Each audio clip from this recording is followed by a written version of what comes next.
Assalamualaikum warahmatullahi wabarakatuh. Perkenalkan, kami dari kelompok 11 yang beranggotakan saya sendiri, Melni Gusafitri sebagai moderator, yang kedua Rani Febrina, yang ketiga Delvi Indah Hartini, dan yang keempat Fadila Rahmasari. Pada kesempatan kali ini, kelompok kami akan membahas materi tentang kejenuhan dan transfer dalam belajar. Baiklah, materi yang pertama yaitu pengertian kejenuhan dalam belajar yang akan disampaikan oleh Fadila Rahmasari. Kepada Fadila dipersilahkan. Kejenuhan dalam belajar adalah di mana kondisi emosional dan fisik seseorang yang tidak dapat memproses informasi atau pengalaman baru karena tekanan yang sangat mendalam yang berkaitan dengan belajar sehingga tidak bersemangat untuk melakukan aktivitas belajar. Terima kasih kita ucapkan kepada Fadilah. Materi yang kedua yaitu faktor dan mengatasi kejenuhan yang akan disampaikan oleh Delvi Indah Hartini. Kepada Indah dipersilahkan. 2. Faktor penyebab dan cara mengatasi terjadinya kejenuhan dalam belajar. Kejenuhan belajar dapat melanda siswa apabila ia telah kehilangan motivasi dan kehilangan konsolidasi salah satu tingkat keterampilan tertentu sebelum siswa tertentu sampai pada tingkat keterampilan selanjutnya. Selain itu, kejenuhan juga dapat terjadi karena proses belajar siswa telah sampai pada batas kemampuan jasmaniahnya karena bosan dan keletihan. Namun penyebab kejenuhan yang paling umum adalah keletihan yang melanda siswa. A. Karena kecemasan siswa terhadap dampak negatif yang ditimbulkan oleh keletihan itu sendiri. B. Karena kecemasan siswa terhadap standar atau patokan keberhasilan bidang-bidang studi tertentu yang dianggap terlalu tinggi, terutama ketika siswa tersebut sedang merasa bosan mempelajari bidang-bidang studi tadi. Yang C. Karena siswa berada di tengah-tengah situasi kompetitif yang ketat dan menurut lebih banyak kerja intelek yang berat. D. Karena siswa mempercayai konsep kinerja akademik yang optimum, sedangkan dia sendiri menilai belajarnya sendiri hanya berdasarkan ketentuan yang ia bikin sendiri. Cara mengatasi kejenuhan dalam belajar. Yang pertama yaitu melakukan istirahat dan mengonsumsi makanan dan minuman yang bergizi dengan takaran yang cukup banyak. Yang B. Pengubahan atau penjadwalan kembali jam-jam dari hari-hari belajar yang lebih memungkinkan siswa belajar lebih giat. Yang C. Pengubahan atau penataan kembali lingkungan belajar siswa yang meliputi pengubahan posisi meja tulis, lemari, rak buku, alat-alat perlengkapan belajar, dan sebagainya, sampai memungkinkan siswa merasa berada di sebuah kamar baru yang lebih menyenangkan untuk belajar. Yang D.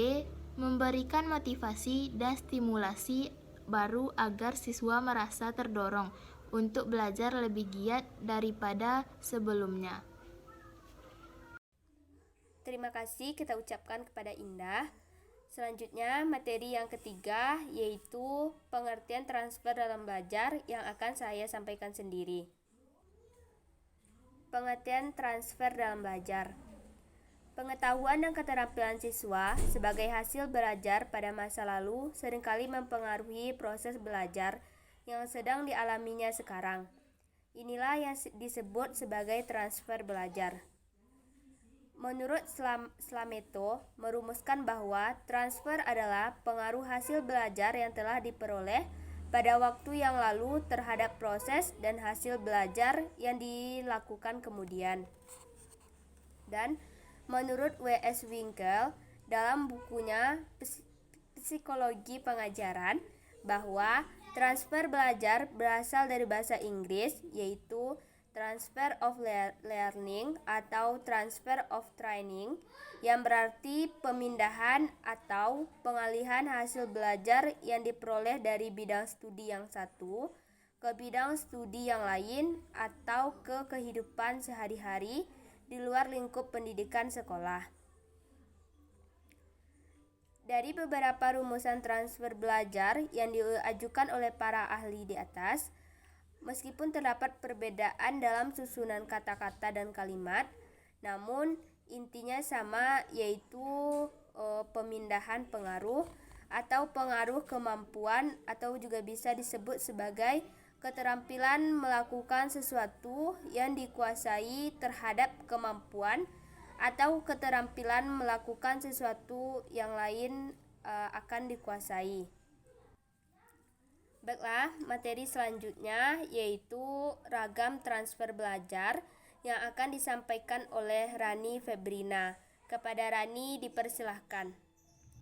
Baiklah, selanjutnya saya akan menjelaskan tentang ragam transfer dalam belajar. Yang pertama yaitu transfer positif. Transfer positif yaitu transfer yang berakibat baik terhadap kegiatan belajar selanjutnya. Transfer positif memungkinkan seseorang siswa dalam menghadapi situasi yang baru memperoleh kebaikan-kebaikan dan bahkan dalam menghadapi itu dapat lebih efektif dan efisien. Selanjutnya, transfer negatif. Transfer negatif yaitu transfer yang berakibat buruk terhadap kegiatan belajar selanjutnya. Transfer negatif dapat dialami siswa bila ia belajar dalam situasi tertentu yang memiliki pengaruh merusak terhadap keterampilan atau pengetahuan yang dipelajari dalam situasi-situasi yang lain. Yang ketiga, transfer vertikal. Dalam transfer vertikal adalah transfer yang berkaitan baik terhadap kegiatan belajar dalam mempelajari pengetahuan atau keterampilan yang lebih tinggi atau lebih rumit. Yang keempat, transfer lateral. Transfer lateral yaitu transfer yang berakibat baik terhadap kegiatan belajar, pengetahuan atau keterampilan yang sederajat. Transfer lateral ini dapat terjadi dalam diri siswa bila ia mampu menggunakan materi yang telah dipelajarinya 16 untuk materi yang sama rumitnya dalam situasi-situasi yang lain. Dalam hal ini, perubahan waktu dan tempat tidak mengurangi mutu hasil belajar siswa tersebut.